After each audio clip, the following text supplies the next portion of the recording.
السلام علیکم dear viewers, کیا آپ کو رفع حاجت میں مشکل ہوتی ہے؟ کئی دن تک پیٹ صاف نہیں ہوتا یا پاخانہ سخت اور تکلیف دہ ہوتا ہے؟ اگر ہاں تو ممکن ہے آپ قبض کا شکار ہوں۔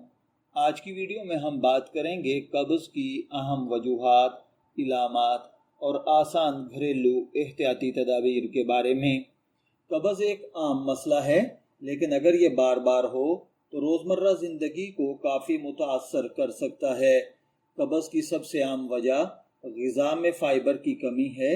اگر ہماری خوراک میں پھل، سبزیاں، دالیں اور ثابت اناج کم ہو تو آنتوں کی حرکت سست ہو جاتی ہے، جس کی وجہ سے قبض پیدا ہوتی ہے۔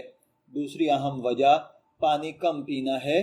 جسم میں پانی کی کمی کی صورت میں پاخانہ خشک اور سخت ہو جاتا ہے۔ اسی طرح جسمانی سرگرمی کی کمی، مسلسل بیٹھے رہنا، حاجت کو بار بار روکنا، سفر یا روزمرہ معمول میں تبدیلی بھی قبض کا سبب بنتی ہے۔ اب بات کرتے ہیں اس کے کچھ آسان گھریلو تدابیر کی۔ سب سے پہلے پانی مناسب مقدار میں پئیں۔ دن بھر وقفے وقفے سے پانی پینا جسم کو ہائیڈریٹ رکھنے میں مدد دیتا ہے۔ دوسرا اہم طریقہ فائبر والی غذائیں استعمال کرنا ہے، جیسے سیب، ناشپاتی، امرود، کیلا، سبزیاں، دالیں، چنے، ثابت اناج فائبر کے اچھے ذرائع ہیں۔